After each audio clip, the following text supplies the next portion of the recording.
Boa noite a todos, então. Vamos dar início à nossa última aula da Boa semana. noite. Vamos continuar, então, o assunto de laminação, né? Falta os controles do processo e alguns dados, né, de cálculo de laminação que a gente vai ver hoje. Vou espelhar minha tela para vocês aqui. E nós paramos aqui.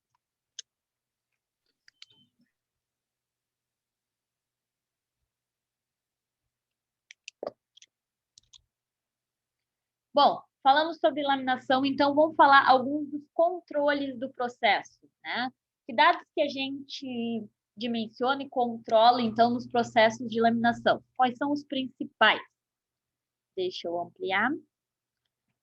O processo de laminação, então, principalmente a laminação contínua, tá, gente? Ela exige um rigoroso controle de algumas variáveis. São elas a vazão de material, tá? A quantidade de material que eu alimento meu equipamento, tá? A quantidade de material que vai sair da minha laminação é diretamente independente da quantidade de material que eu vou alimentar a minha máquina, tá? Essa vazão, essa entrada no processo de laminação tem grande importância justamente pelas forças que acontecem no processo. Além da compressão, lembra que a gente falou que acontece puxamento do material, tá? Então, para o produto final, a gente tem que ter um controle rigoroso da entrada de material. Temperatura também é importante, né? Para saber se a gente está trabalhando a quente, a frio. Quando a gente está falando de laminação, a gente tem algumas médias de temperatura para se trabalhar, tá? Mesmo na laminação a quente, não se trabalha com valores muito altos de temperatura. Por quê, gente? Mesmo que seja só o material que entre na máquina aquecida, a gente não vai aquecer o laminador, tá? Ainda assim vai acontecer uma transferência de calor entre material e máquina, certo? O laminador, quando aquecido, ele também vai se comportar como todo e qualquer material metálico, né? Ele vai diminuir um pouco a dureza dele, ele vai se tornar mais dúctil, né? Todo material que ganha capacidade de ductilidade, ele está, então, mais propenso à deformação, né? E a gente sabe que por ser elementos, né, compridos, eles estão sujeitos à flexão. Então, eu aqueceu muito um laminador, eu acabo aquecendo os meus cilindros e pode ser que ocorra flexão neles, tá? Então, a gente não trabalha com valores altos de temperatura. Outro fator muito importante são as dimensões dos passes, né? Nós conversamos que não é possível fazer o produto em um único passe, tá? Eu vou ter uma redução muito pequena, normalmente isso não se faz, eu quero reduções maiores, né? E para isso eu preciso fazer vários passes, tá? Hoje a gente vai ver como que a gente calcula. Opa, falhou aqui. Como que a gente calcula a redução máxima de cada passo, né? E dependendo de qual objetivo que a gente quer chegar, eu quero diminuir 20 milímetros na altura, né? Tem que ver qual é a redução máxima em cada passo e, consecutivamente, quantos passes eu vou precisar fazer para chegar àquele meu objetivo, tá? E os esforços que está acontecendo ali no material. Primeiro, né, que a gente precisa controlar é a vazão do material, tá? Vou pedir para vocês anotarem essa equação, então. O Q, tá? É V vezes A. Q é vazão, tá? Vazão de material que entra, né, no laminador.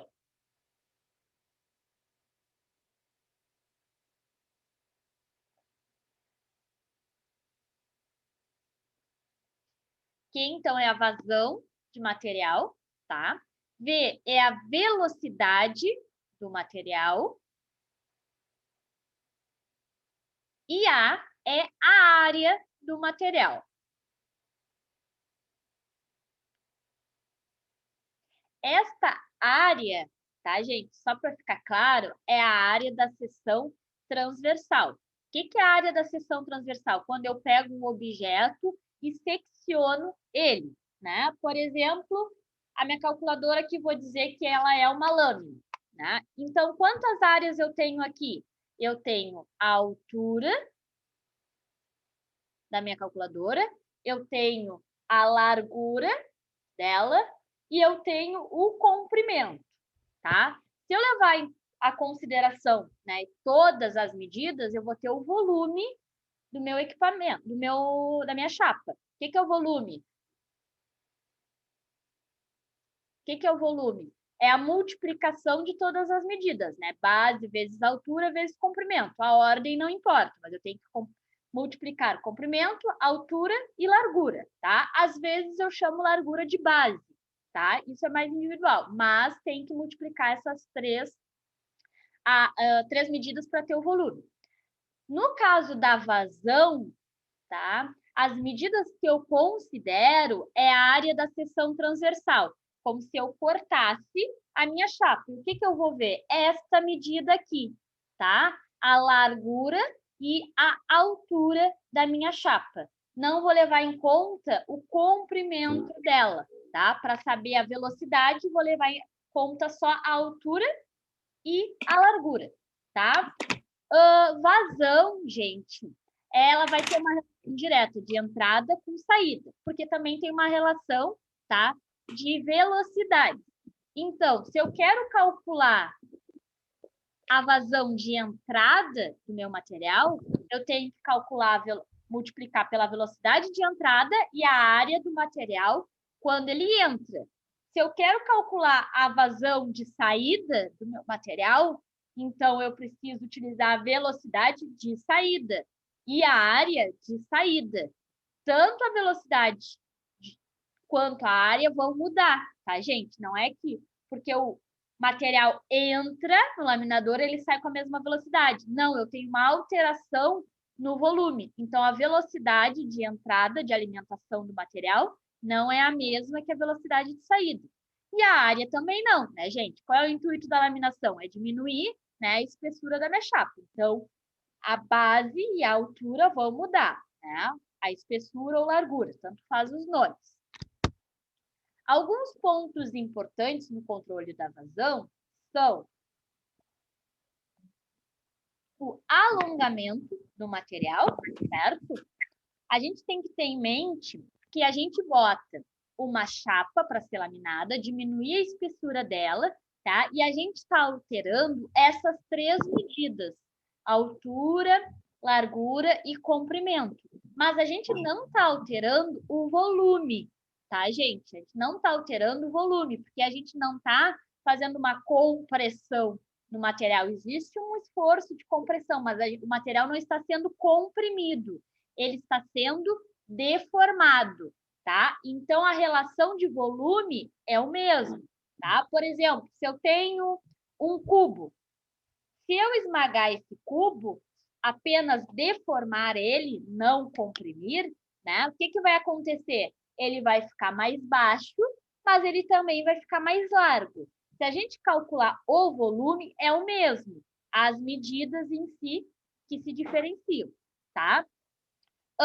O alongamento do material é um ponto importante, porque quando eu tenho, né, a diminuição da espessura no laminador, é impossível que a única área, né, que seja afetada seja a área da seção transversal, ou a única medida, a espessura, tá? O ideal seria que a gente entrasse com o material, ele diminuísse a altura e mantesse a largura. Mas, na prática, a chapa ela também alarga um pouquinho, tá? Ela fica um pouco mais larga. A maior alteração é no comprimento, certo? Se eu tenho uma chapa, digamos que 1 por 1, com 2 centímetros de altura, eu quero passar essa chapa para 1 centímetro de altura. A altura dela vai diminuir 1, vou deixar a metade, de acordo com as minhas recomendações. A largura vai aumentar um pouquinho, tá? É impossível não aumentar. De 1, ela vai passar para, por exemplo, 1,3. E o comprimento dela vai alterar significativamente. De 1 metro, ela vai passar para 1,5 metro, 2 metros, tá? Quanto mais eu altero a espessura, mais eu altero o comprimento da chapa laminada, tá? Geometria dos canais, rotação e diâmetro dos cilindros, tá? O que determina a redução em uma chapa? Por que em alguns cilindros eu posso fazer reduções grandes, né? A cada passe eu posso diminuir 20 milímetros. Em outros cilindros, a cada passe eu posso diminuir só 5 milímetros, tá? Primeiro, a rotação, tá? A rotação está diretamente ligada ao ângulo de mordedura, a gente vai ver o que é, e o diâmetro do cilindro, tá? Quanto maior o diâmetro do cilindro, maior são os meus passes.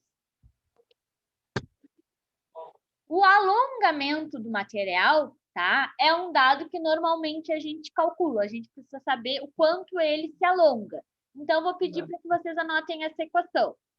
Esse símbolozinho aqui, tá? É um sigma, o nome dele, e é L0 sobre L1. O que é L0 sobre L1? É a relação de comprimentos apenas. Eu não estou levando em consideração a espessura nem a largura, e sim o quanto, né, a minha chapa se alongou depois da laminação. Então, sigma igual a L0 sobre L1, tá? L0 é o comprimento inicial. L0 é o comprimento inicial. E L1 é o comprimento final.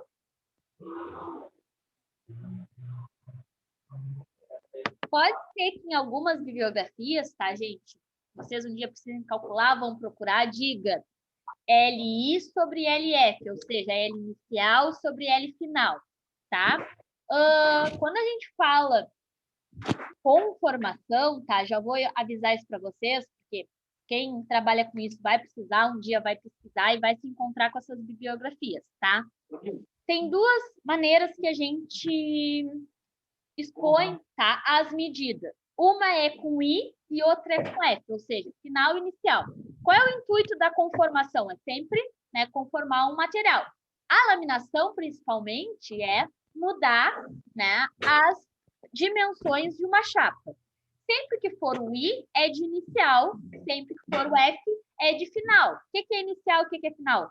Antes de ser laminado e depois de ser laminado. Então, a chapa antes de ser laminada tinha um comprimento inicial de 2 metros. Depois de ser laminada, ela passou a ter 3 metros. Não estou levando em conta, né, a espessura, só o comprimento. Isso se usa para todas as medidas, tá? L eu uso como comprimento, H eu uso como espessura e B eu uso como largura, tá? Normalmente, a simbologia é essa. Pode aparecer com I e com F, e também é muito comum aparecer com 0 e 1. O que quer dizer 0 e 1? Inicial e final também, tá, gente? Então, se vier ali um processo, o comprimento, a chapa começou com L0 de 2 metros, quer dizer que o comprimento inicial dessa chapa era de 2 metros. Então, sempre que tem 0, quer dizer aquela medida inicial, e sempre que tem 1, a medida final, tá? Em geral, quando as máquinas fazem passes, às vezes eu posso continuar essa numeração. Por exemplo, L0, inicial. L1, depois do primeiro passo. L2, o comprimento depois do segundo passo. L3, o comprimento depois do terceiro passo. Tá? Pode seguir essa lógica também. Mas, anotaram aí, então, o fator de alongamento, sigma, L0, comprimento inicial, sobre L1, comprimento final.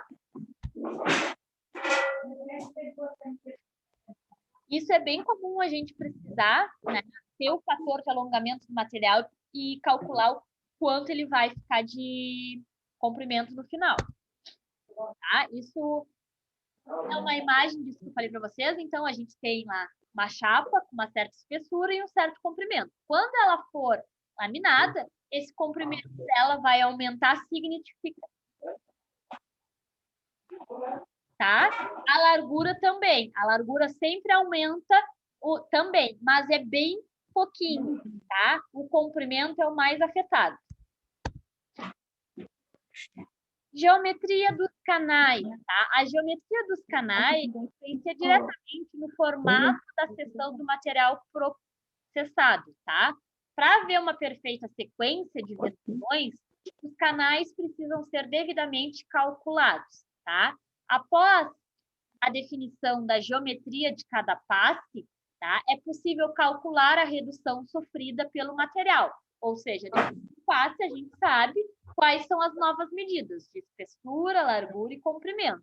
E, com isso, a área resultante do processo, isso torna o estudo dessas geometrias fundamentais. Quando a gente tem uma laminação contínua, a gente precisa de canais, tá? Para guiar as minhas chapas laminadas. Esses canais têm que ter a geometria próxima da peça, tá? Porque senão ela pode correr o risco de entortar. E aí ela não vai entrar totalmente perpendicular no próximo laminador. Pode entrar um pouco inclinado.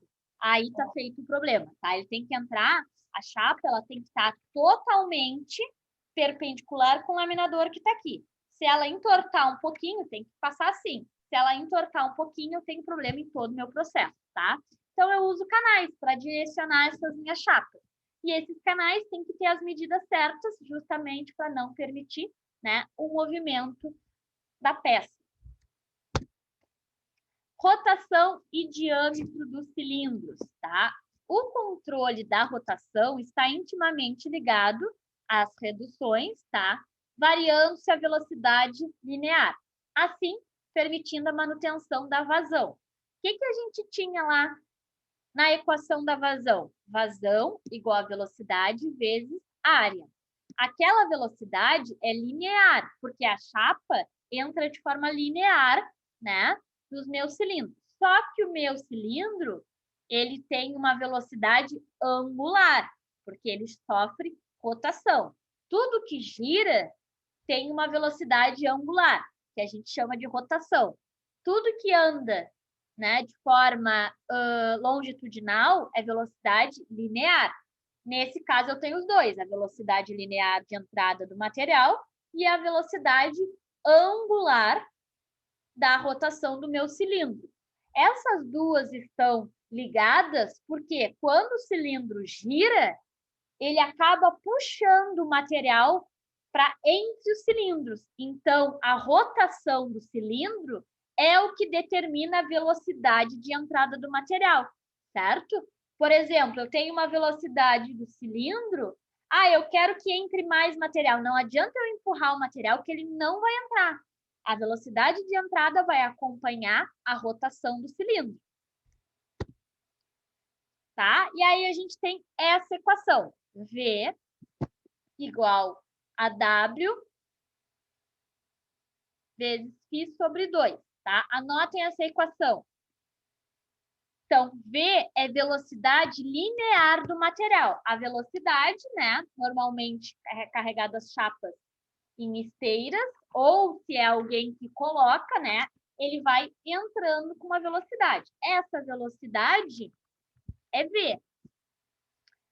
W é a velocidade angular do cilindro, tá? A velocidade com que ele gira.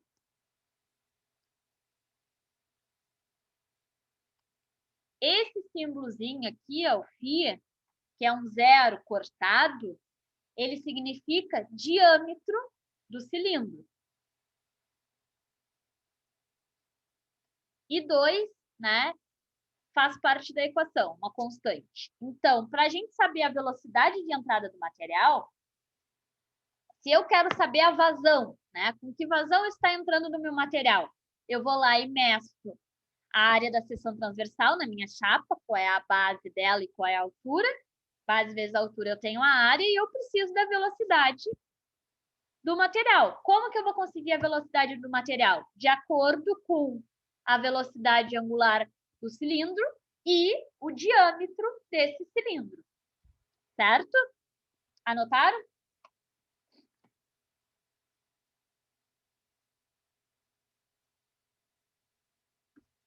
Sim? Pessoal. Só um segundo, tá, Natália? Senhora. Anotei. Posso esperar, só dei um sinal de fumaça. sei se vocês estão acompanhando, se a conexão está boa, não está boa. Tá boa, tá boa. Deu, Natália, para mim deu. Obrigado. Feito? Então tá. Sempre que eu passar aqui e o pessoal não copiou, você me avisar que eu volto, tá?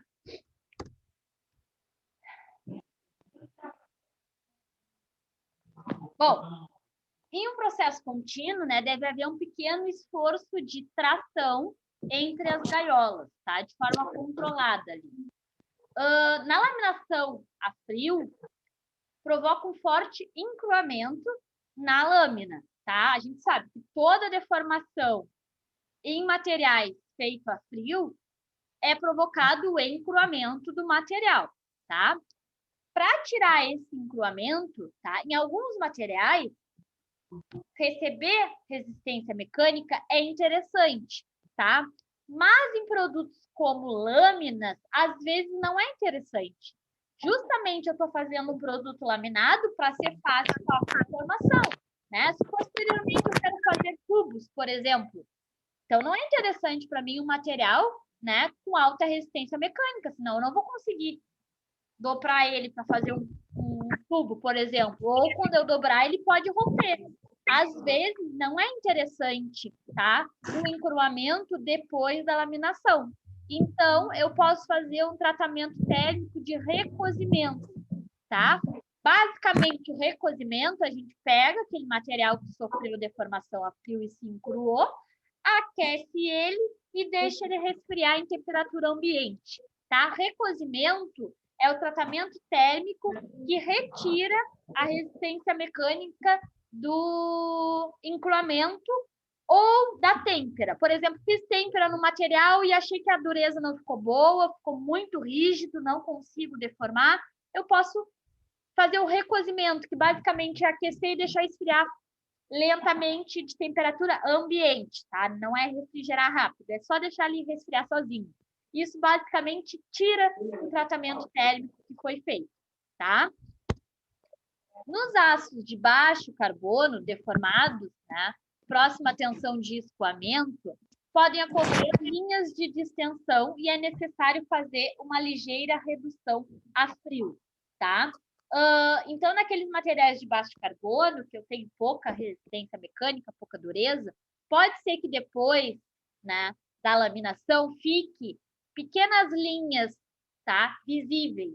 Para tirar essas linhas, pela falta de ductilidade do baixo carbono, eu posso fazer uma pequena redução a frio. Estou fazendo redução, né, a quente ali, e depois a última redução, o último passe no laminador, eu faço a frio, para ele encruar e ganhar uma resistência mecânica interessante.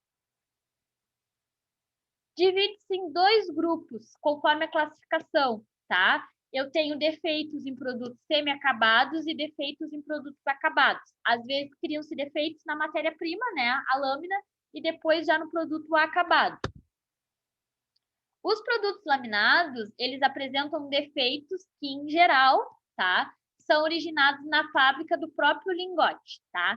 Defeito no material é uma coisa que já vem lá da fundição, tá, gente? Todo material tem defeitos, tá? Quando a gente está falando de microestrutura mecânica, sempre. Alguns são defeitos tão pequenos, né? Como, por exemplo, vazios na microestrutura, algumas partículas aglomeradas ali que não fazem diferença na performance do meu material, tá? Mas sempre existem. De forma prática, não existe um material que foi preparado e ele não tem nenhum defeito. A gente olha e ele parece perfeito. Mas quando a gente olha com o microscópio, a gente vai ver que internamente tem defeitos. Eles podem não afetar no desempenho dele, tá? Mas tem. Que tipos de defeitos que são comuns, tá? São vazios. O que são os vazios? Lá na microestrutura, as moléculas elas têm que se rearranjar ali de alguma forma e se conectar, né? Pelas ligações. Que nem a gente viu lá no colégio em química. Todas as moléculas se ligam bonitinho. Na teoria, todo material metálico homogêneo tem aquelas ligações, né? Infinitas. Então, eu tenho um tipo de ligação que se repete e aquilo é perfeito. Na prática, surgem vazios. O que é? Em uma ligação, simplesmente fica um buraco de uma molécula. Não entra nada ali, fica um vazio, tá? A gente não consegue ver de forma visual, né? A gente vai olhar, parece normal o material, só que a gente vai olhar com o microscópio e tem pequenos vazios. O que são vazios? São fragilidades, né? Imaginem que vocês têm uma viga de casa. Se vocês começarem a fazer um buraquinho na viga, o que vai acontecer? Ela vai se tornar frágil, né? Tirem um pedacinho da viga. Tira outro pedacinho mais em cima, o outro mais do lado, o outro mais embaixo. Está começando a deixar ela frágil, tá? Então, isso são vazios. Não tem muito o que fazer com os vazios, tá? Isso vem já com a qualidade do material que a gente compra, tá? Material tem diferença de qualidade como tudo, tá, gente? Eu comprei um aço 1020. Comprar o aço 1020 da empresa A, tem lá as especificações. O mesmo aço 1020 da empresa B pode ser melhor ou pode ser pior, tá? Não existe uma produção igual entre as empresas, tá? É como qualquer produto, tem diferentes fornecedores do mesmo produto, tá? Eles vão variar um pouco. Às vezes, dependendo do que eu vou aplicar, eu compro mais barato, né? Porque não tem problema. Às vezes eu preciso de um material de qualidade. Gotas frias, tá? São defeitos que aparecem nos produtos laminados. São respingos de metal que se solidificam nas paredes das lingoteiras durante o vazamento. Também é um processo oriundo lá da fundição, tá? Lá da siderurgia, quando foi fundido e lingotado, né? Para depois ser laminado. Trincas, tá? Aparecem no próprio lingote durante a operação de redução. Normalmente, quando a gente compra um material, as microtrincas a gente consegue perceber, tá? Então, se tu laminar um produto, né, um lingote que tem uma trinca, quando tu lamina, essa trinca se propaga, tá? Então, às vezes é interessante fazer uma verificação da qualidade do material antes de laminar, porque depois que tu laminar, aquele defeito vai continuar no processo. E aí vai processado, gastasse dinheiro, tempo, equipamento e o produto vai ser descartado no final. Dobras, tá? As dobras são provenientes de reduções excessivas, tá? No qual uma massa metálica ultrapassou o limite. Por isso que a gente calcula a redução máxima que eu posso ter por passe. Se eu reduzir mais do que o necessário, surge defeitos, tá? O material não aguenta ser tão comprimido em uma única vez. Aí ficam dobras no material. Às vezes visível, às vezes, dependendo do material, se ele é reluzente, tu não visualiza tão bem por causa da luz, mas aí tu passa a mão, aqueles que são metais mais brilhosos, passa a mão e tu sente pequenas dobras. Isso é um defeito, tá? De reduções maiores que as necessárias, tá? Às vezes o pessoal tá com pressa, vai passar em um único passe, deveria passar em 2, tá? Então, dá defeito. Inclusões, tá? Todo material que foi um dia fundido acaba tendo inclusões, e nada mais é que partículas de outros elementos que se prenderam ali no material, tá? Isso é bem comum. No alto forno, tá? O alto forno é um equipamento que fica lá a altas temperaturas, às vezes soltam pequenas partículas do próprio forno, às vezes voa alguma coisa, areia, poeira, não tem como fazer o material perfeito, acabam surgindo inclusões.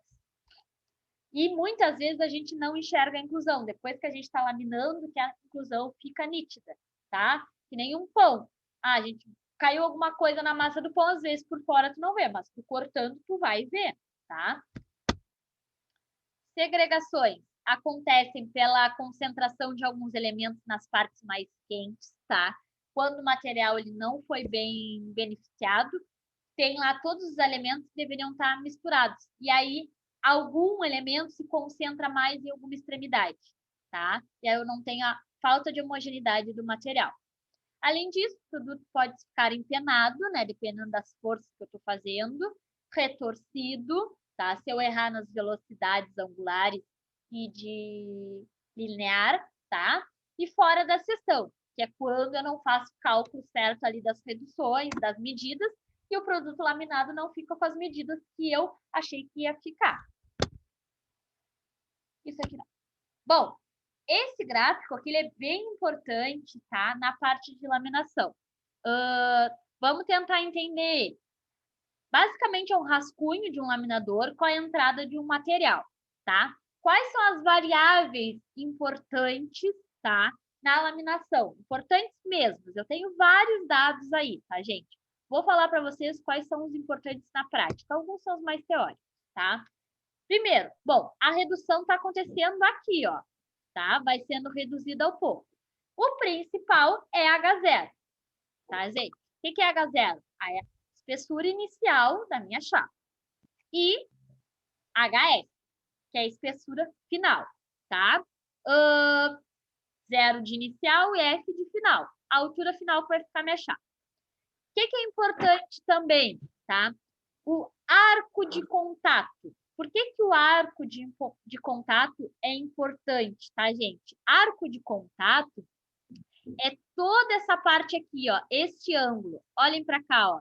Aqui eu não tinha o símbolozinho para escrever. Aonde diz arco de contato, tá?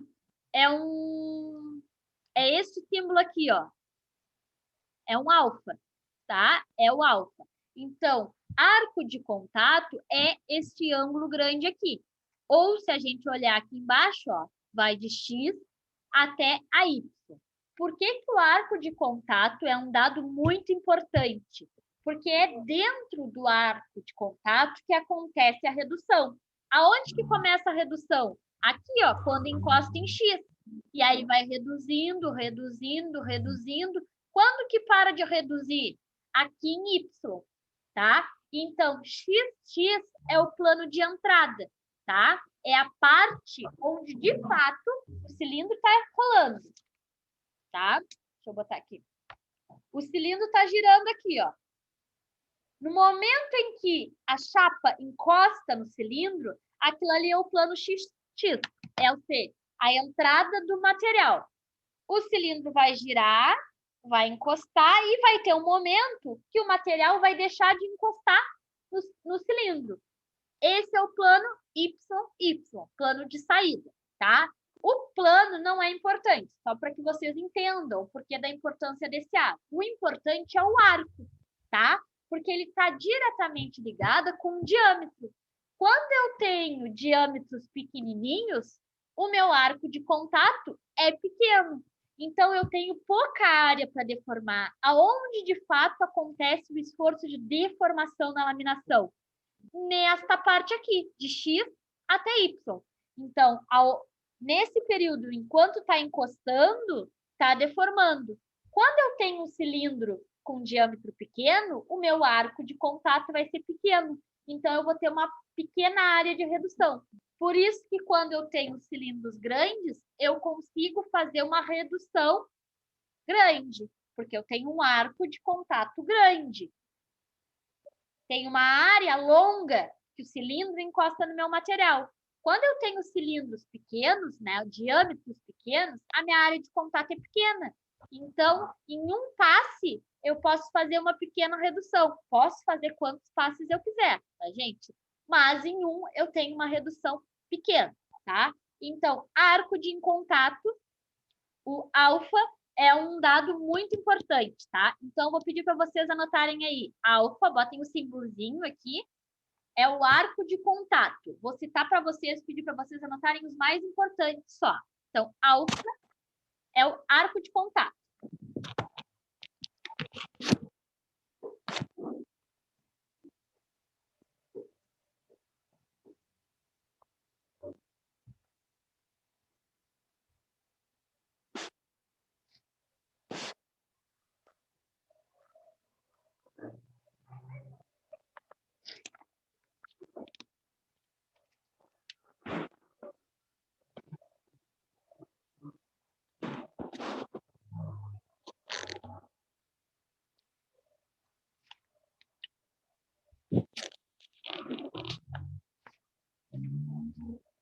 Tá?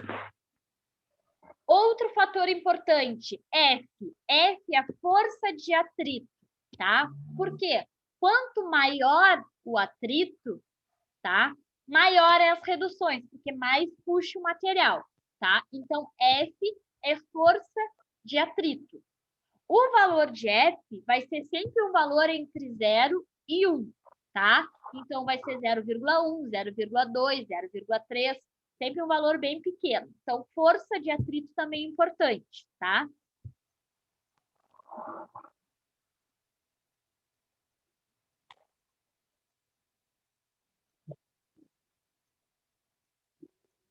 F, força de atrito. Depois, PR.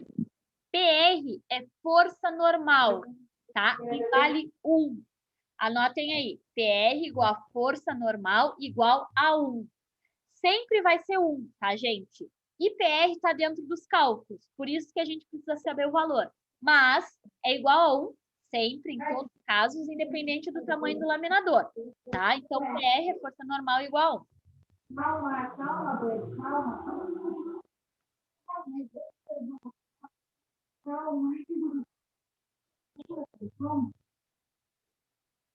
Feito? N é o ponto neutro, mas esse não precisam anotar, tá? N é o ponto neutro. Basicamente, é o ponto em que para de acontecer uma força interativa entre o cilindro e a chapa, tá?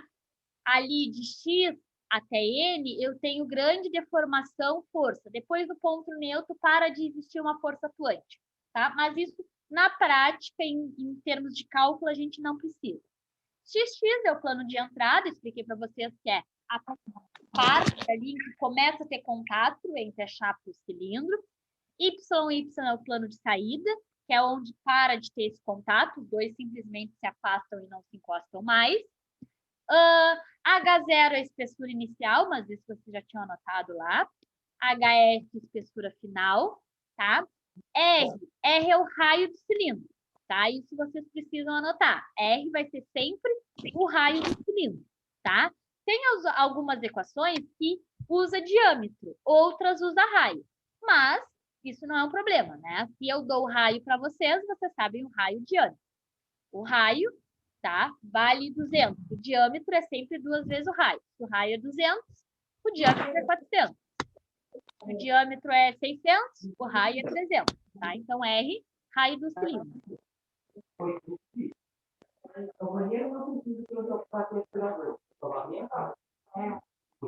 L é o comprimento do arco, tá? Só para vocês saberem que é o quanto no eixo X, né? Que é essa parte de baixo aqui tem esse contato, que eu falei para vocês, plano XX, plano Y. Depois, né? V0, velocidade inicial. E VF, velocidade final, tá? Esses são importantes porque a gente precisa calcular, né? Velocidade de entrada e de saída. V0 é velocidade inicial e VF, ou V1, tá? Tanto faz, velocidade final.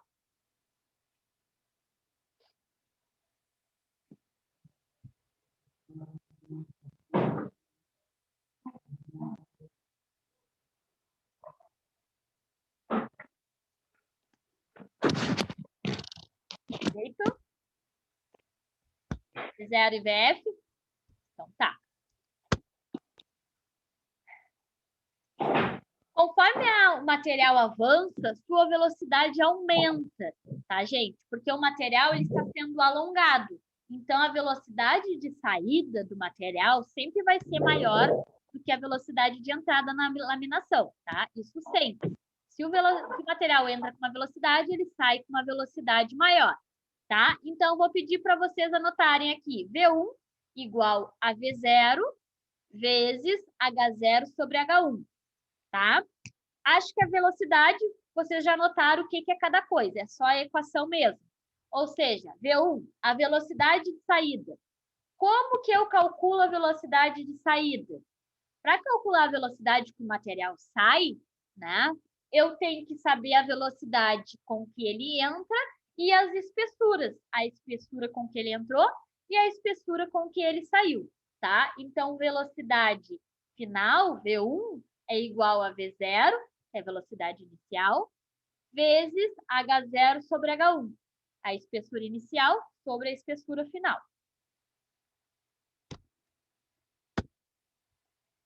Já com a distribuição de pressão ou escorregamento sobre os cilindros, né, conforme o avanço do material, está crescente até o ponto neutro, né, tornando a diminuir conforme se afasta, tá? Essa é uma equação de escorregamento, mas a gente não usa na prática, tá? Então, um dia, se precisarem saber o escoamento do material, podem olhar no material, mas é muito difícil, é mais teórico essa equação do escorregamento, tá? Então, acho que não precisam ter nas equações de vocês aí.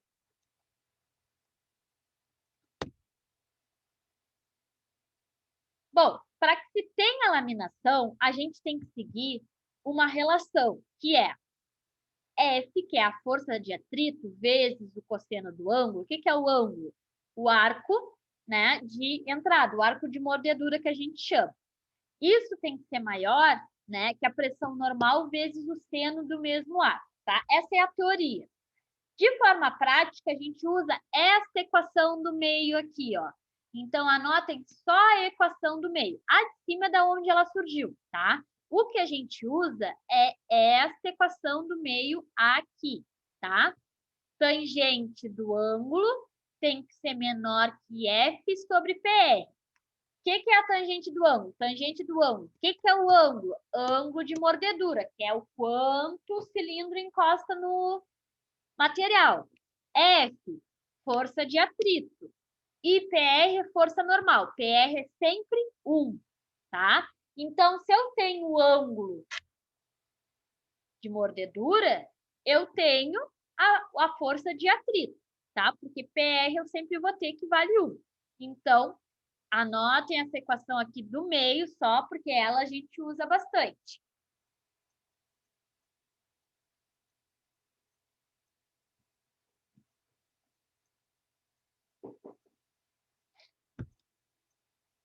Anotado? Tá? O que é cada coisa vocês já têm anotado. Isso daqui é só dedução matemática, tá? Não precisem anotar. Eu só vou mostrar para vocês, tá? Da onde que surge a equação que mostra qual é a redução máxima que eu posso fazer, tá? Então, com essa equação aqui que vocês anotaram, que é a tangente do ângulo de mordedura, existe uma relação, né, de força de atrito com força normal, que foi deduzida matematicamente, e eles chegaram, né, deixa o pessoal lá da matemática, e eles nos deram essa equação aqui, ó. Tudo aquilo foi para chegar nessa última equação aqui, tá? Então, anote essa equação de baixo. Essa daqui é uma das equações mais importantes, tá? Se quiserem fazer um círculo na volta dela aí, o que é ΔH? Delta é esse símbolozinho aqui, tá? Um triângulo. Não só para essa matéria. Sempre que eu tenho delta, significa diferença, tá? H é espessura, então é diferença de espessura. Por exemplo, minha chapa inicial tinha 30 milímetros e a final tem 18 milímetros. Então, qual é o ΔH? 12 milímetros, tá? 12 milímetros. Delta é sempre a diferença de valores, tá? Então, ΔH máximo, por que máximo? Porque é a diferença, né, de redução, ou seja, a redução máxima, o quanto eu posso reduzir em um único passe, tá? Tangente ao quadrado, tá? Agora a gente vai fazer um exemplo, eu vou salientar esse quadrado, mas o quadrado é da tangente, tá? Às vezes o pessoal bota o quadrado do ângulo aqui, do alfa, aí dá problema na conta. A tangente é bem como está aqui. Tangente, que é o quadrado de um ângulo, vezes R. O ângulo é o mesmo ângulo de mordedura e R é o raio do cilindro, tá? Então, essa é importante. Anotado? É só de baixo, né, Natália? Só de baixo. Ok. Isso daqui é uma série de dados, tá, gente? Às vezes a gente segue outros valores. Mas, caso você queira fazer uma laminação, tá? E não tem todos os dados, principalmente o ângulo de mordedura, às vezes não se tem no processo direito. Então, pode seguir mais ou menos essas recomendações, que é a seguinte. Se o ângulo de mordedura é 0, não acontece laminação. Não tem o contato, né, entre material e laminador. Beleza, isso é lógico. Ângulos de mordedura menor do que 20 são laminações em desbastadores, tá?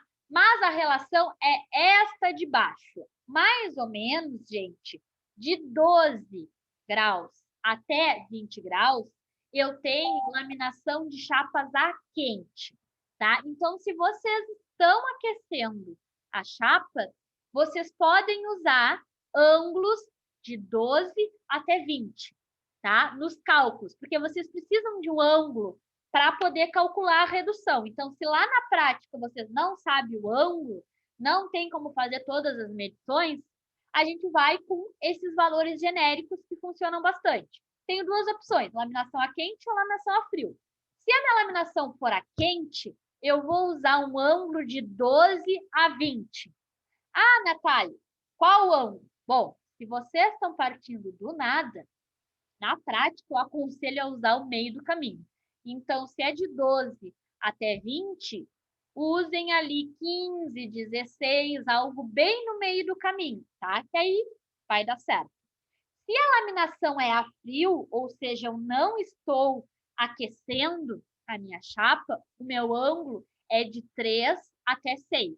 Pode ser 3, pode ser 4, pode ser 5, pode ser 6. Pode ser um valor quebrado, tá, gente? Pode ser 4,5, não tem problema, tá? Mas se for a frio, não está aquecendo o material, tem que usar valores entre 3 e 6. E aí, de novo, né? O conselho da gambiarra é, usa um valor intermediário ali, né? 4 ou 5. Ou, se quiser ser bem preciso, 4,5, tá? Então, esses são ângulos recomendados.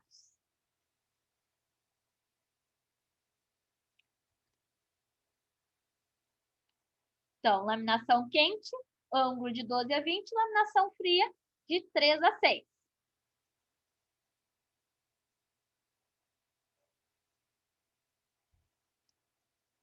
Anotado? Então tá. Anotem essa equação aqui também, tá? R é igual a redução. O que é redução? H0 menos H1 sobre H0, tá? Por que a gente tem essa equação de redução, tá? Os H's vocês já têm, já sabem o que é. Só botem que essa equação é da redução. Por quê, gente? Se vocês estão laminando o material, é bem fácil, tá? Calcular qual redução vocês estão fazendo e qual a redução máxima para compararem. A gente vai fazer um exemplo e vocês vão ver que é bem fácil, são com dados que vocês têm acesso fácil. Então, vale fazer ali os dois cálculos para comparar, porque quando vê a minha redução máxima é de 5 milímetros, e aí eu calculo a minha redução real é de 3 milímetros. Se a máxima é de 5 milímetros e vocês estão fazendo com 3, o que isso quer dizer?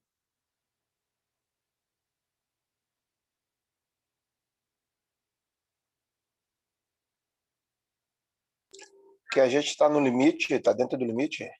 Que está dentro do limite, mas vocês estão fazendo mais passos que o necessário, né?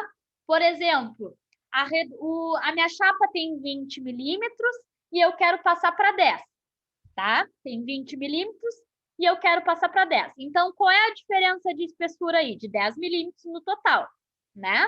Se a gente calculou lá a redução máxima, que é aquela equação do H, delta H máximo, e eu descobri que a redução máxima é de 5 milímetros por passe, para ter aquela diferença total de 10 milímetros, quantos passes eu vou fazer?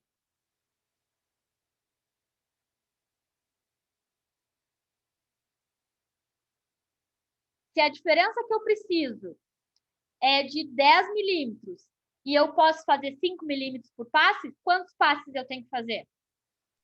2 passos. 2. Tudo bem. Vai dar certo? Vai.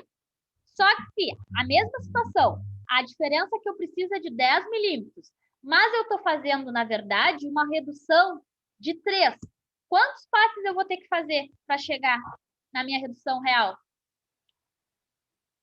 3 e um pouquinho, né? Vou ter que fazer 3 de 3 e mais um quarto passe de 1 milímetro. Então, no total, dá quantos passes? 4. Tá? Então, é interessante eu calcular ali, é fácil, calcular a minha redução máxima e calcular a redução que eu estou fazendo. Vai dar certo com uma redução menor? Vai, a gente vai chegar no mesmo objetivo. Só que às vezes eu estou fazendo em mais passes, mais do que precisaria. Se o equipamento ele é reversível, ou é o trio, aquele que volta, né? Então é a máquina que está tendo esforço. Só que tem muitos laminadores que é manual. Saiu de um lado, tu pegou, e aí tem que botar ele de novo para entrar, né? Então, se eu posso fazer em menos passes, vou fazer, né? Posso calcular e fazer no máximo ali, ou perto do máximo, para não precisar fazer tantos passes. Então, é uma comparação bem simples que a gente pode calcular ali e ter a certeza. Ou, né? Ah, minha peça está dando defeito, está ficando feia visualmente, o acabamento não está legal, as medidas não estão saindo certo. Bom, então calcula, faz o mesmo cálculo. Redução máxima do que eu estou fazendo. Se eu descobrir que eu estou fazendo uma redução maior que a máxima, bom, é por isso que está dando erro, né? A peça vai ter um defeito, ou superficial, ou de medidas, tá? Então, essa equação é a de redução real, tá, gente? H0 menos H1 sobre H0. Então, na prática, o que é H0? A altura da chapa na entrada do laminador, né? A original ali. E H1, a altura que ela saiu depois de ser laminada. Então, inicial menos final, dividido pela inicial de novo. H0 aqui, vocês vão achar um valor. Esse é o valor de redução que vocês estão, de fato, fazendo, tá? Vamos fazer 2 exercícios, então, para a gente exercitar isso aí que a gente está... Ai, que redundante. Vamos fazer 2 exercícios para a gente exercitar. Vamos fazer 2 para a gente treinar isso aí que a gente está falando, tá? Acho que você... Normalmente o pessoal prefere copiar, tá? Esses slides já mandei para vocês, sempre vai estar disponível, mas se vocês quiserem anotar o enunciado aí, vou dar 2 minutinhos para vocês copiarem para terem no caderno aí. E aí depois eu mudo de tela para a gente fazer junto.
Anotado, pessoal?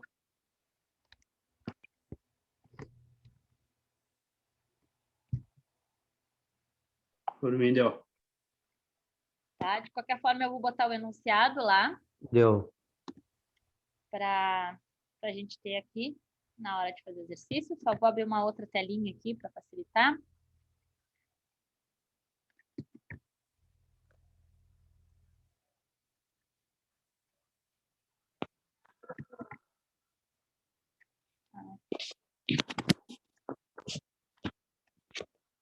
Tá aqui. Opa, não foi para a mesma tela.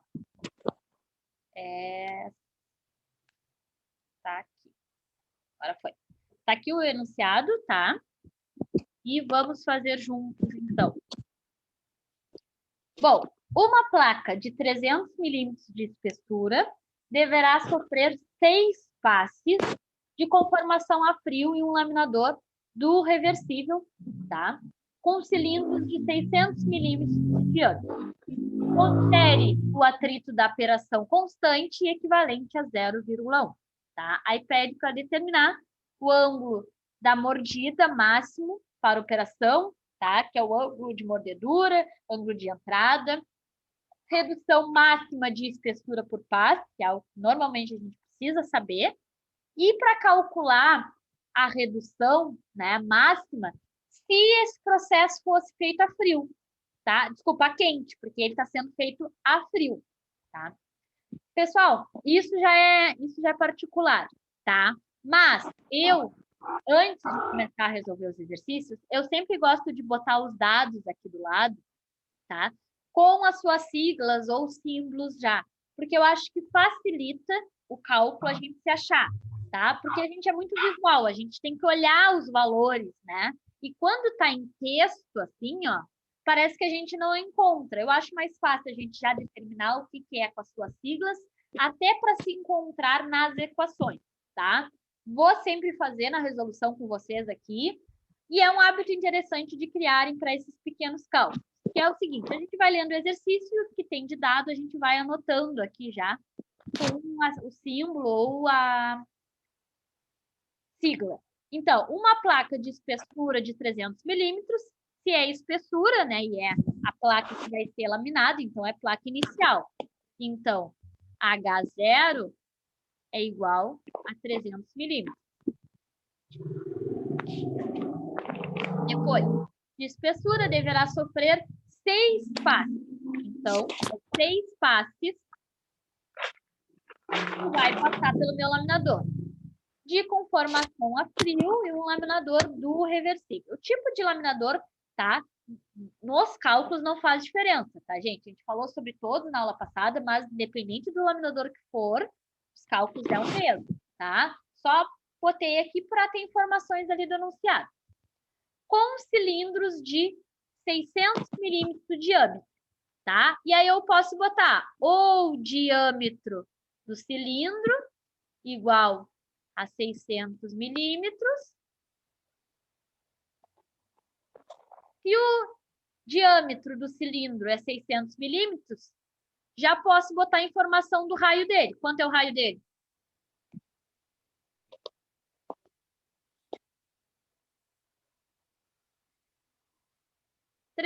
milímetros. 300. Tá? Porque nas equações normalmente diz o raio. E aqui ele nos deu em diâmetro. Então, já botei para ficar ali o valor, tá? Considere o atrito da operação constante equivalente a 0,1. O que é o atrito? A força de atrito, né? Então, eu já vou botar aqui. F igual a 0,1, tá? Nem estou olhando ainda o que eu vou fazer das opções A, B, C aqui, tá? Mas ter assim as informações, eu acho que fica mais fácil, até para a gente procurar depois o que a gente vai precisar de equação, porque já está com símbolo. Às vezes a gente vê a equação, tá, mas o que tem dentro dessa equação? Aqui já está o F, o R, o H, tá? Eu acho que é mais fácil de se encontrar. Nada mais fiz que peguei o enunciado ali e repassei as informações. Então, vamos para letra A. O que a letra A pede? O ângulo de mordedura máximo, né? Para operação. O que é o ângulo de mordedura? É o sigma, né? Então, como que eu vou achar o ângulo de mordedura? Vou procurar alguma equação, né? Que eu tenha o ângulo de mordedura e as demais informações. Senão, eu não vou conseguir calcular. O que a gente tem informação aí com o sigma para que eu possa calcular?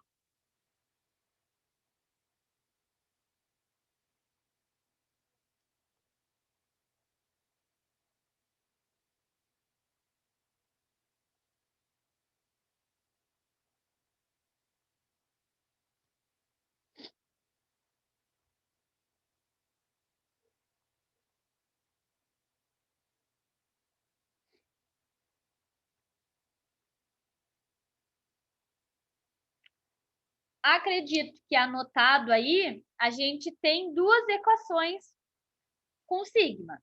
Uma é do H máximo, tá? Que diz H máximo igual a tangente ao quadrado de sigma vezes R. O R eu até tenho, que é o raio, né, do meu cilindro.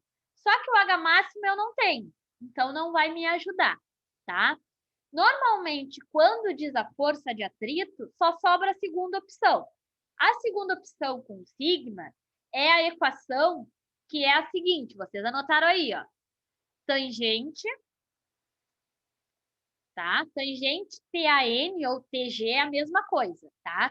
Só que TAN em inglês, TG em português, mas é a mesma coisa. Tangente do sigma tem que ser menor ou igual que F sobre PR. Então, eu consigo achar esse ângulo aqui. Quanto vale a força de atrito? Eu sei. Ele deu aqui o exercício, 0,1. E quanto vale PR? PR ele não deu. Como que eu vou saber o PR?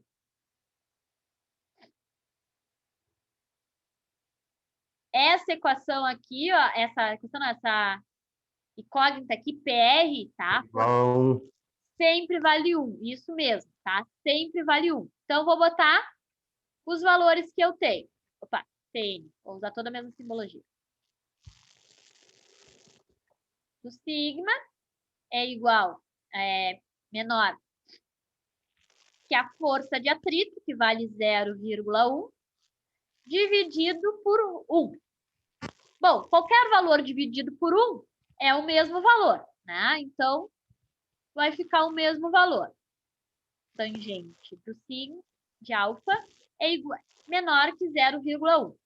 Como que eu vou isolar este alfa da tangente? Eu quero saber, da tangente. Como que eu vou isolar o alfa da tangente? Eu quero saber o ângulo, eu não quero saber a tangente do ângulo. A tangente do ângulo eu sei que tem que ser menor que 1, mas eu quero só o ângulo, tá? Sempre que eu tiver essa situação aqui, gente, ó, tangente de um ângulo menor que um valor, seja qualquer for o valor, eu tenho que usar, para tirar do valor, tangente na menos 1, que é uma função que tem na calculadora científica, tá? Que é a seguinte, quando eu quero... Não copiem, isso aqui é só um exemplo. Por exemplo, eu quero saber a tangente de 30 graus. Se eu quero saber a tangente de 30 graus, eu vou lá na minha calculadora e eu boto direto ali, ó. Tangente de 30 e dou Enter. Aí eu vou achar o valor, 0,57. Mas, às vezes, eu tenho o valor, tá? E não tenho o ângulo. Por exemplo, tangente de um ângulo, que eu vou chamar de θ, só para usar de exemplo, vale 1,73. Eu tenho quanto vale a tangente desse ângulo? Vale 1,73. Como que eu descubro em ângulo quanto é esse ângulo? Tá? Eu vou usar tangente na menos 1. Então, eu vou fazer assim, ó. O valor do ângulo vai ser igual a... Ai, desculpa. Vai ser igual a tangente na menos 1 deste valor, de 1,73. Tá? Então, quando eu tenho o ângulo e quero descobrir o valor, eu uso só a tangente. Tangente do ângulo e do enter. Quando eu tenho o valor e quero saber o ângulo, eu preciso fazer o contrário. O contrário se chama tangente na menos 1. Isso é uma função que tem na calculadora de vocês, tá? A gente já viu isso na outra disciplina que nós vimos, as tangentes negativas? Seno, cosseno na menos 1? Aí tem que usar o shift, ô, Natália. Isso, tá? Porque é na Eu fui calculadora, tá? Vamos precisar da científica nessa disciplina, tá? Não sei se eu já falei isso para vocês na outra. É que eu tô no embaralhado de várias turmas, eu não sei. Eu sei que eu já tive aula com vocês, com a disciplina, mas eu não sei se a gente já viu as funções da calculadora, tá? E vocês vão me relembrando. Mas já vimos, né? Na outra disciplina de resistência, sim. Sim, já vi. A tangente, quando eu quero só a tangente, vou ver se foca. Aqui, ó. Só a tangente, eu vou apertar direto no botão. Só que eu quero usar a tangente na menos 1, que é o que diz em cima, né? Se diz acima do botão, eu tenho que usar o shift, que é a segunda função. Então, vocês vão apertar primeiro o shift, depois o botão da tangente, na menos 1, e na tela vai aparecer exatamente tangente na menos.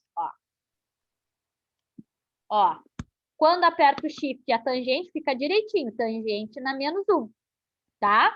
E aí vocês vão botar o valor, né? Desse nosso exemplinho que nós estamos falando, tangente na menos 1 de 1,73 é 59,97, ou seja, 60 graus, tá? Então, o ângulo que eu tô achando 60 graus. Vou excluir o exemplo, que era só um exemplo, o nosso foco aqui é o exercício. Então, eu quero o ângulo e tenho o valor. O que que eu vou fazer? Alfa é igual a tangente na menos 1 deste meu valor. Se a tangente na menos 1 de 0,1, qual vai ser o meu valor de ângulo?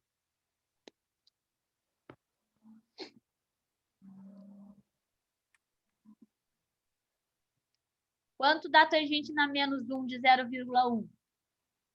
5,7. 5,78.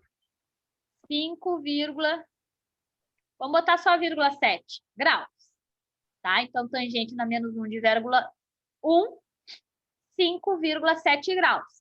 Como que a gente pode ter uma noção de que está certo o valor ou está errado? O que que o nosso enunciado falou? Ó, é uma conformação feita a frio. Entre que valores tem que dar o ângulo da conformação a frio?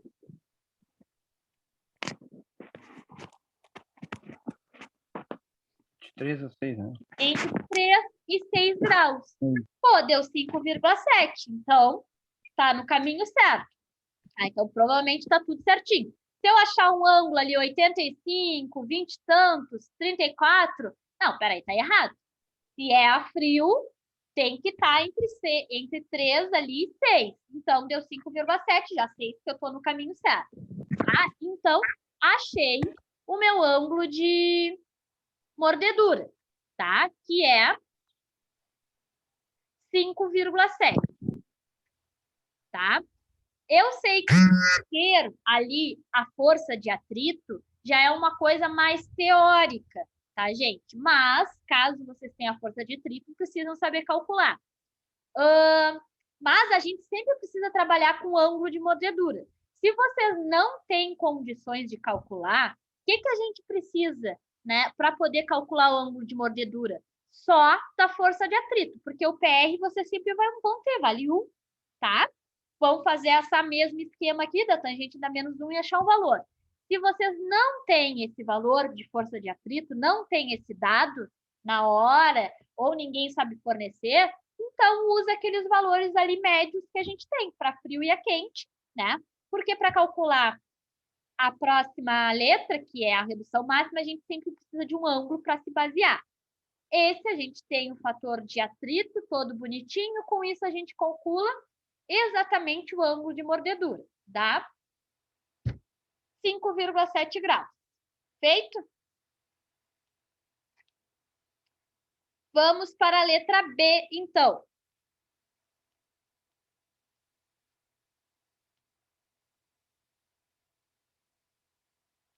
Vou botar a letra A só nesse... Opa! Era para pegar isso aqui. Vou botar a letra A nesse cantinho aqui para a gente fazer a letra B. Aqui, tá? Letra B. Vou dar um zoom, porque às vezes o pessoal olha no celular e fica difícil de ver se é muito pequenininho. Então, vamos fazer grande. O que a letra B pede? A redução máxima de espessura por passe, tá? Isso é uma equação só que existe. Qual é a equação da redução máxima por passe, gente?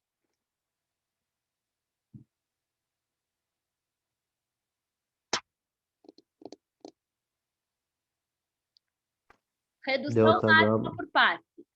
ΔH máximo é igual a tangente ao quadrado do ângulo vezes o raio. Ao quadrado do ângulo vezes o raio. Isso mesmo, tá? É sempre com essa equação que eu calculo ali quanto eu posso reduzir no máximo por passe, tá? Então, ΔH máximo tangente ao quadrado, isso a gente vai botar na calculadora. O ângulo nós acabamos de calcular, 5,7, está entre as condições de conformação a frio, então está tudo certo. E qual é o raio do nosso cilindro? 300 milímetros, tá? Pessoal, a gente sempre trabalha com milímetros quando a gente está falando de deformação plástica, tá? De processos de conformação. Não vale a pena entrar com metro, por exemplo. A gente vai achar valores muito pequenos. Então, sempre a gente trabalha com milímetros na parte tanto de usinagem quanto conformação mecânica, tá? 300 milímetros. Vamos calcular, então, quanto vai dar isso daqui, ΔH máximo. Pessoal, só para explicar para vocês, na calculadora ali, a gente já falou que às vezes ela não entende muito bem as coisas, né? Aí a gente tem que ser clara com ela. Eu vou escrever aqui do lado, tal como vocês têm que escrever na calculadora, tá? Porque se vocês escreverem assim, a tangente de 5,7 e botar ao quadrado, ele vai entender, a calculadora, que o 5,7 que está ao quadrado e não a tangente. Então, o que a gente faz para dar certo? A gente bota assim, ó.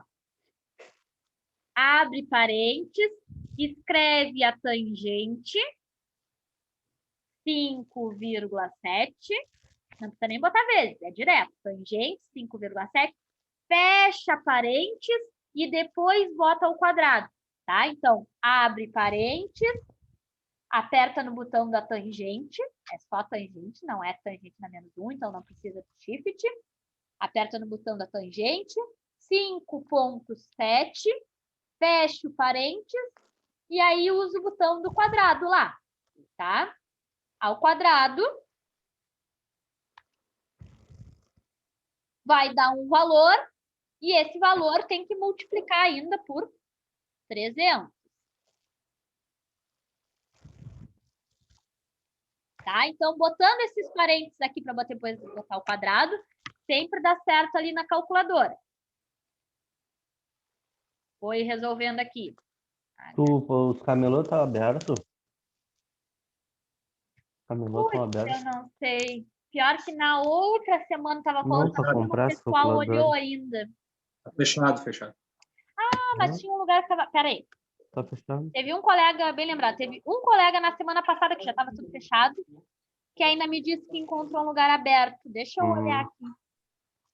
Foi uma papelaria, ainda comentei com ele. Aí ele tinha me perguntado e Mas se vou ter encontrava na papelaria.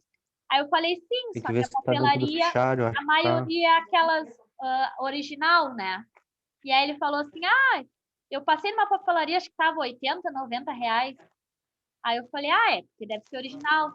Aí no outro dia ele me mandou, achei uma outra aqui, acho que ele pagou 18, 20.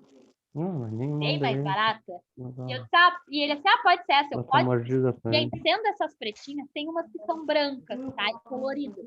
Ela é exatamente igual, a branca e colorida. Só que as funções não são no mesmo ver se a lugar que a calculadora maioria. Se tá vocês dentro têm aquela do branca, fichário. ótimo. Mas se vocês ainda vão comprar, comprem as pretinhas, tá? Tem várias marcas, Eugene, tem umas outras. A marca não faz diferença. As pretinhas são todas iguais. Então, quando eu explicar aqui, vocês vão achar os botões na mesma posição de vocês. Então, é mais Ô, Natália. as pretinhas. As brancas são... O pessoal compra porque é bonita, colorida, mas é chatinha de mexer. Mas... Ô, Natália. Oi. O quadrado aqui na minha aí, porque a minha é branca aí. É bonita só, mas eu não achei ele aqui. Dá para me mostrar mais ou menos no topo aí? O quadrado tem que estar mais ou menos no meio e ele vai aparecer um botão que tem X e o 2 em cima. A simbologia é o mesmo, só a posição que não é. Tem que dizer assim, ó, X e um quadrado na ponta. Achei. Tá, isso é o quadrado. Depois que bota, dá igual, né, Natália? Desculpa, depois Bota que bota tangente. Parênteses ali, 5,7, fecha parênteses ao quadrado. Aí Isso, dá igual para depois. Aí vai dar um valor bem pequenininho, né? 0, alguma coisa. Isso. 0,0099. Aí já bota direto, vezes 300. E dá igual de novo. Não precisa escrever tudo. Aquele valor vezes 300. Se o valor já diz na tela, já bota direto, vezes 300. Isso, 2,98. O meu dá errado ali O meu dá errado quando eu faço ali, ó. Faltou algum parênteses ali. Abre parênteses, escreve tangente, 5,7, fecha parênteses e bota o quadrado.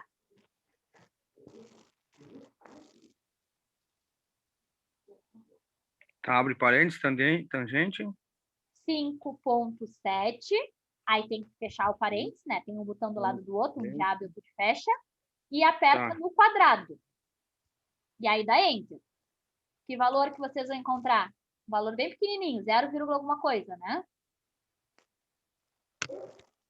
Vou fazer aqui, ó. Vai ser um valor de 0,00996. Depois, vezes 300.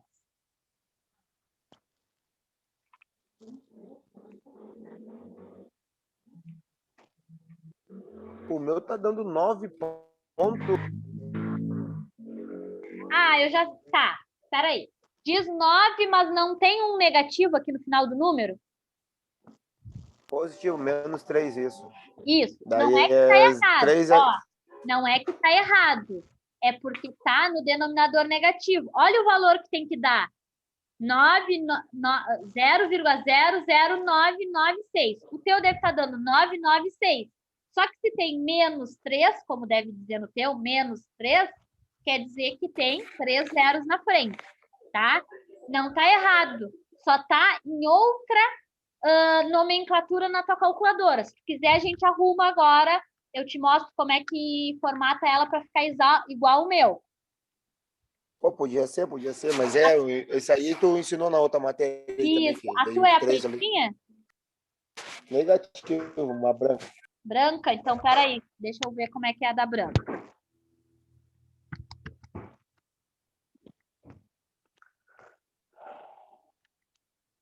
Peraí que eu já vou ver aqui. De cabeça assim não sai tudo também, né? Tá, Eu acho que deve ser mais ou menos isso daí. Tem que dizer, mais ou menos no lado direito, um botão escrito mude. Tem na tua, né?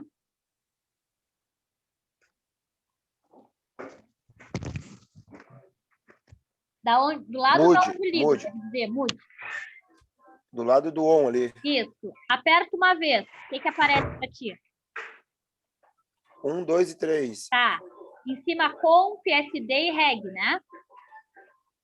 Isso. Aperta de novo. Aí tá aparecendo deg de degrau, rad de radiando e grade de grau. Isso. Ah, então é igual. Aperta mais uma vez. Aí tem que aparecer FIX, SCI e norm. Isso. E embaixo tem 3, né? Isso. Aperta no 3, então, agora. Aí diz norm 1 e 2, né? Isso. Aperta no 1.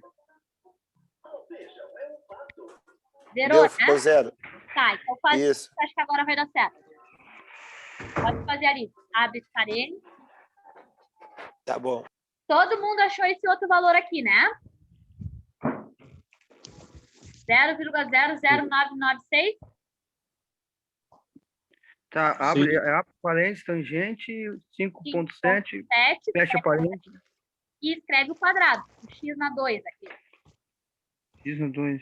E dá enter. Tem que dar 0,00996.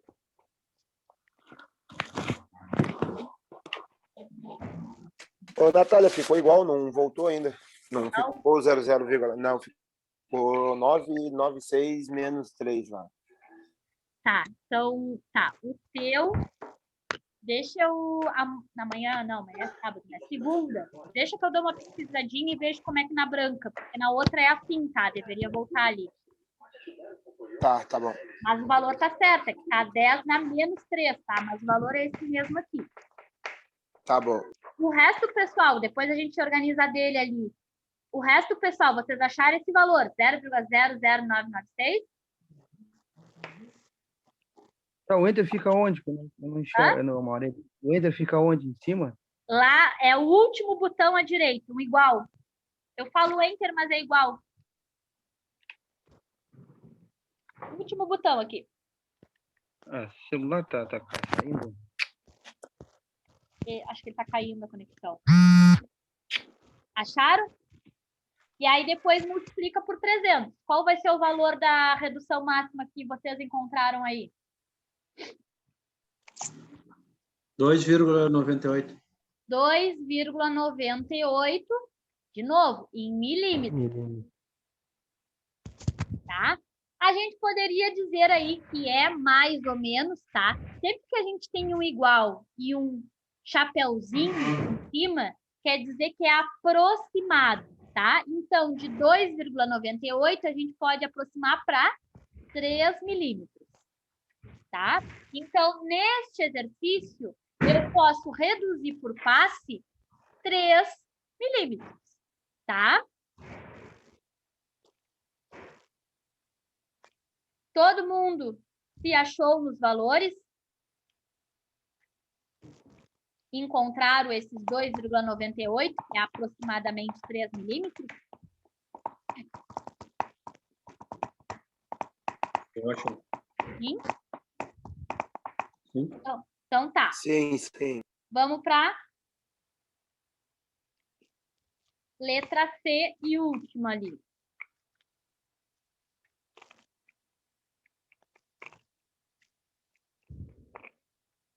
Aqui. Vamos lá, letra C. Opa, vou dar mais um zoom para ficar grande. C. Calcule a máxima redução de espessura por passe se o processamento fosse a quente. A máxima espessura, gente, é exatamente a mesma equação.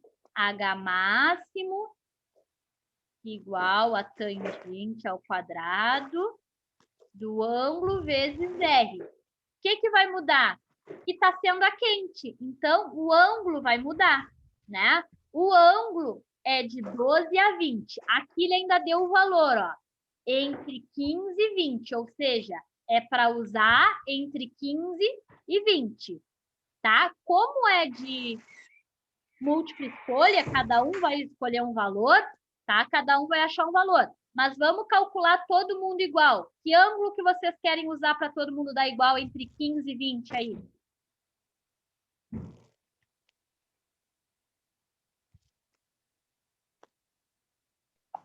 Dezoito. 18. Então tá, vamos usar 18 graus só para a gente comparar os valores e todo mundo achar o mesmo. Então, tangente ao quadrado de 18 graus vezes o raio não muda, né, gente? Eu não mudei o meu cilindro, eu só estou mudando a temperatura do processo. Então, como que eu vou escrever lá na minha calculadora? Eu vou botar aqui. Tangente, abre parênteses, tangente 18 ao quadrado vem depois, vezes 300.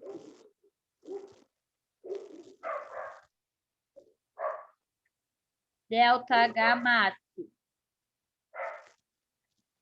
Vou calcular aqui porque eu tinha feito com 19. Vocês deram outro valor aí.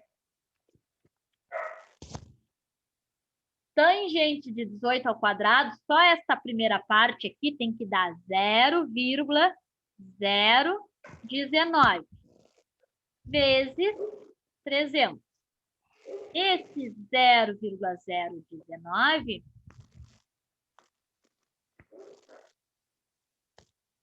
né, vezes 300 vai dar... Opa, deixa eu botar aqui tangente de 18.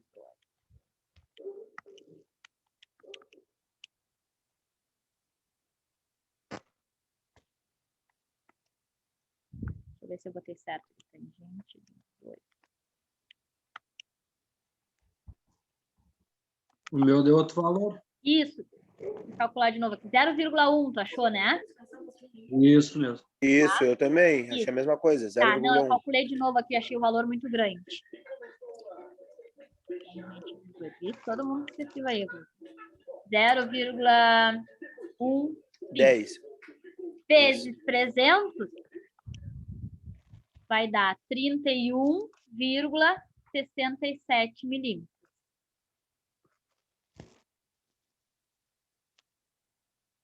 Tá? Todo mundo achou esse valor aí?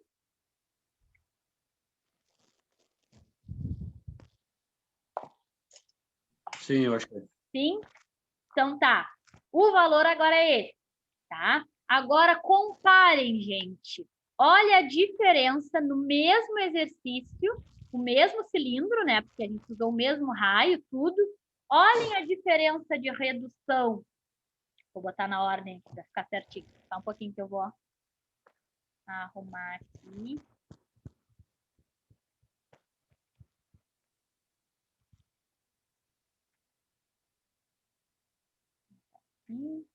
Ai, falta aqui um quadro de espaço, de verdade. Aqui, para ficar bonitinho. Olha a diferença de redução que eu posso fazer quando o material é frio e quando o material é quente. É muita diferença, né? Pode, mais. Muito, tá? Claro que o ângulo ali vai mudar da temperatura do ambiente, né? Mas faz muita diferença a redução que eu posso fazer no material quente e frio. Quanto mais quente está o meu material, sempre abaixo, né, da temperatura de fusão, obviamente. Apenas aquecido. Quanto mais quente for o meu material, mais eu posso reduzir ele em um único passo, tá? Isso sempre, qualquer material. Por que eu não faço sempre assim? Porque em contrapartida, né, a frio eu tenho uma laminação com acabamento superficial muito melhor e eu acabo deixando o meu material encruado, um pouco mais resistente. Se é um material que eu não preciso ter um acabamento superficial interessante, alguns tipos de tubos simples, e também não preciso de uma resistência mecânica muito grande, eu faço a quente. Aqueles que precisam ser mais trabalhados, eu faço a frio. E é muito comum aqueles de meio termo eu fazer literalmente o meio termo. Faço os primeiros passos a quente e depois eu deixo esfriar e faço o último a frio, para dar um acabamento superficial interessante, tá? Então, esses valores eram bem distantes para vocês terem noção ali de valores mesmos, o quanto ser frio e o quanto ser quente faz diferença, tá?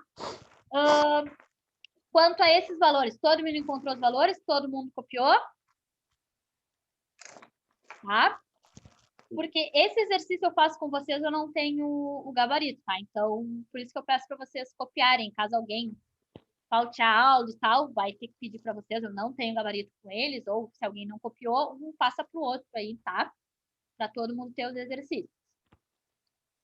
Bom, pessoal, tinha 2 exercícios para apresentar para vocês, só que o outro exercício ele é um pouco longo, tá? Porque ele tem outros aspectos que a gente vai ver, que é aquela relação de volume que eu falei com vocês, tá? E a relação de volume, eu quero fazer com calma com vocês para ficar bem entendido. Então, como já são aí quase 15 para as 9, a gente vai deixar para ver esse outro exercício na segunda. Assim, a gente encerra a parte de laminação. E depois a gente vai ver dobramento. Como o dobramento é um processo de conformação curtinho, a gente faz o exercício e aí a gente termina o dobramento na mesma aula de segunda-feira. Combinado? Ok. Então tá, pessoal. Boa noite para vocês. Bom final de semana. Se cuidem, tá?